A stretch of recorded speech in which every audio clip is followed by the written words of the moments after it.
अस्सलाम वालेकुम दोस्तों, मैं हूं हसन सलीम और आप देख रहे हैं इन्फोयो। शिया या अहले तशी इस्लाम का दूसरा बड़ा फ़िरका है जो रसूलुल्लाह सल्लल्लाहु अलैहि वसल्लम के बाद हज़रत अली की इमामत के कायल हैं और सिर्फ़ इन्हीं को रसूलुल्लाह सल्लल्लाहु अलैहि वसल्लम का जानशीन और पहला मासूम इमाम मानते हैं। शिया नज़रिया खिलाफत को तस्लीम नहीं करते बल्कि इनका अकीदा नज़रिया इमामत पर कायम है। अरबी ज़ुबान में शिया का लफ्ज़ दो मायने रखता है, पहला किसी बात पर मुत्तफ़िक होना और दूसरा किसी शख्स की पैरवी करना और इसका साथ देना। कुरान मजीद में शिया का लफ्ज़ कुछ इस तरह से आया है जैसे हज़रत मूसा अलैहिस्सलाम के पैरोकारों को शियाने मूसा अलैहिस्सलाम, जबकि फ़िरौन का साथ देने वालों को शियाने फ़िरौन कहा गया है और इब्राहीम अलैहिस्सलाम को शियाने नूह अलैहिस्सलाम कहा गया है। हज़रत अली और हज़रत अमीर मुआविया के इख्तलाफात के ज़माने में इन दोनों के हामियों को बिलतरतीब शियाने अली इब्न तालिब और शियाने अमीर मुआविया कहकर पुकारा जाता था। ताहम आज अगर लफ्ज़ शिया वैसे ही इस्तेमाल किया जाए तो इसका मतलब शियाने अली इब्न तालिब होता है, यानी वो गिरोह जो हर इख्तलाफात में हज़रत अली का हामी था और जो इनकी इमामत बिला फसल का अकीदा रखता है। आज अगर आप किसी शिया से इसकी तारीख़ पूछेंगे कि इस फ़िरके का आगाज़ कब और कैसे हुआ, तो आपको ये जवाब सुनने को मिलेगा कि शिया कोई फ़िरका नहीं बल्कि जो इस्लाम आप सल्लल्लाहु अलैहि वसल्लम लेकर इस दुनिया में आए थे वो असल में शिया इस्लाम ही है, यानी इनके मुताबिक ओरिजिनल इस्लाम ही शिया है। लेकिन आखिर इस फ़िरके की इब्तदा कहाँ से हुई और ये कब वजूद में आया, चलिए जानते हैं। शिया हज़रात का अकीदा है कि रसूलुल्लाह सल्लल्लाहु अलैहि वसल्लम ने दावत ज़ुल अशीरा और ख़ुतबा हिज्जतुल विदा के मौका पर सरेआम हज़रत अली इब्न तालिब को अपना जानशीन बनाने का ऐलान किया था। दावत ज़ुल अशीरा के मौका पर आप सल्लल्लाहु अलैहि वसल्लम ने फरमाया था कि जो कोई मेरी मदद करेगा वो मेरा वज़ीर, मेरा वसी और मेरा खलीफा होगा। इसी मौका पर हज़रत अली रज़ी अल्लाह ताला अन्हो खड़े हो गए और फरमाने लगे कि अगरचे मेरी टांगें कमज़ोर हैं और मैं छोटा हूँ, मगर फिर भी मैं आप सल्लल्लाहु अलैहि वसल्लम की हर मुमकिन मदद करूँगा। इस पर आप सल्लल्लाहु अलैहि वसल्लम ने फरमाया था कि ए अली, तुम दुनिया और आखिरत में मेरे वज़ीर और मेरे वसी हो।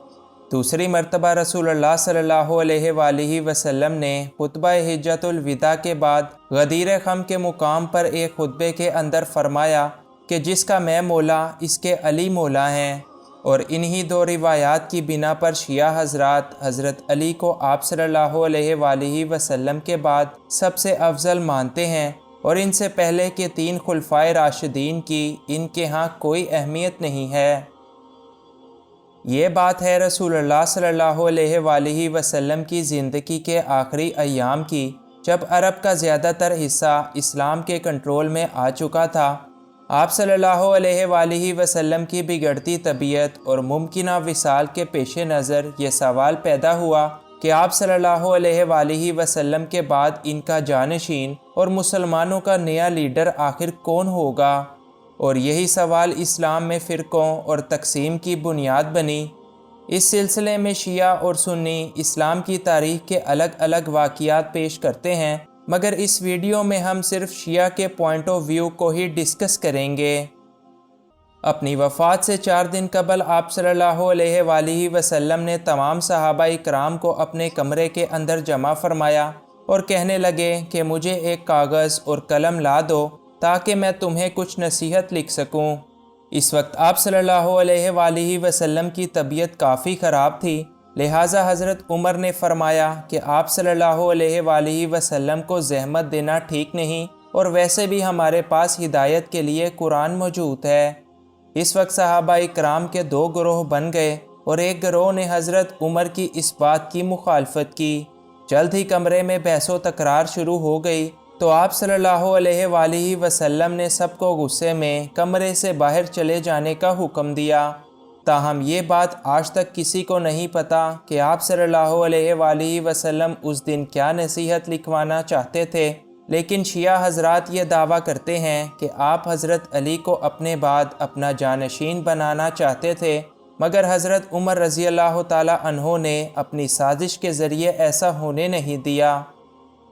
632 عیسوی میں آپ صلی اللہ علیہ وآلہ وسلم کے وصال کے بعد امت کا کسی نئے خلیفہ پر اتفاق رائے نہیں تھا۔ اسی بارے میں ایک میٹنگ ہوئی جس میں حضرت ابو بکر صدیق اور حضرت عمر فاروق موجود تھے، جبکہ حضرت علی اس وقت آپ صلی اللہ علیہ وآلہ وسلم کی تجہیز و تکفین کا کام سنبھال رہے تھے۔ کئی گھنٹوں لمبی چلنے والی بحث و تکرار کے بعد یہ فیصلہ ہوا کہ اگلا خلیفہ حضرت ابو بکر صدیق کو بنایا جائے گا، جس پر ایک گروہ تو خوش تھا لیکن دوسرا گروہ اس پر دل سے آمادہ نہ ہو سکا۔ وہ چاہتا تھا کہ آپ صلی اللہ علیہ وآلہ وسلم کے بعد حضرت علی آپ کے جانشین بنے، لہٰذا حضرت علی کے حامیوں نے یہ اعتراض کیا کہ حضرت علی اس میٹنگ میں موجود نہیں تھے، لہٰذا ہم یہ فیصلہ ہرگز قبول نہیں کریں گے۔ لیکن بعد میں حضرت عمر نے حضرت علی رضی اللہ تعالیٰ عنہ کو بھی اس کے لیے قائل کر لیا۔ حضرت ابو بکر صدیق کے بعد حضرت عمر اسلام کے دوسرے خلیفہ بنے، اور اس دور میں بھی حضرت عمر اور حضرت علی رضی اللہ تعالیٰ عنہ کے بہترین تعلقات تھے۔ اس دور میں نہ صرف حضرت علی نے اپنی بیٹی ام کلثوم کی شادی حضرت عمر سے کی، بلکہ حضرت علی اس دور کے چیف جسٹس بھی ہوا کرتے تھے۔ 644 عیسوی میں حضرت عمر کے وصال کے بعد حضرت عثمان تیسرے خلیفہ بنے، اور حضرت علی نے پہلی دو خلافتوں کی طرح اس کو بھی خوشی سے قبول کر لیا۔ حضرت عثمان رضی اللہ تعالیٰ عنہ کے دور میں ان کی طرف سے ظالم قبائلوں کی طرف نرمی ان کی ریاست میں عدم اعتمادی کا سبب بنی، اور باغیوں نے 656 عیسوی میں حضرت عثمان رضی اللہ تعالیٰ عنہ کو شہید کر دیا۔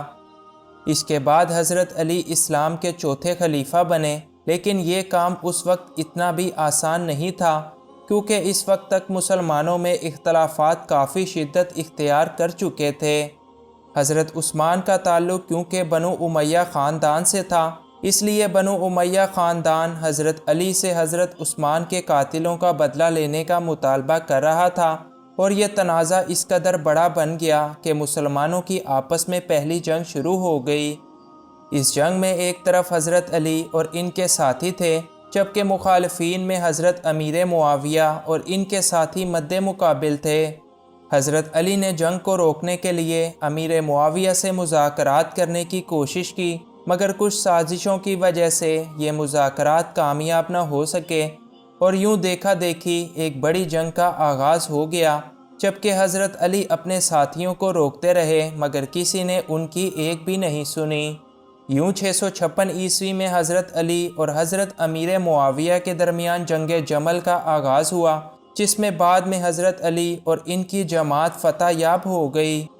جنگ کے بعد بھی مسلمانوں کے آپسی اختلافات ایسے ہی جاری رہے، اور صرف ایک سال کے بعد 657 عیسوی میں جنگ صفین میں ایک بار پھر یہ دونوں فوجیں مد مقابل تھیں۔ کافی دن جنگ چلنے کے بعد مذاکرات کی بات ہوئی جو کہ مکمل طور پر طے نہ پا سکے، تاہم اس کے بعد جنگ روک دی گئی، اور 661 عیسوی کو ایک دن مسجد میں کسی نے حضرت علی کو نماز کے دوران شہید کر دیا۔ ان کے بعد حضرت امام حسن خلیفہ بنے، لیکن مسئلہ ابھی بھی وہیں پر برقرار تھا، کیونکہ دوسری طرف حضرت امیر معاویہ نے خود کو خلیفہ بنا رکھا تھا۔ 670 عیسوی میں حضرت امام حسن بھی زہر دینے کی وجہ سے شہید کر دیے گئے، اور ان کے بعد ان کے حامی حضرت امام حسین کے ارد گرد جمع ہو گئے، اور اس کے کچھ عرصہ کے بعد واقعہ کربلا پیش آیا، جس میں حضرت امام حسین اور ان کے ساتھیوں کو بھی شہید کر دیا گیا۔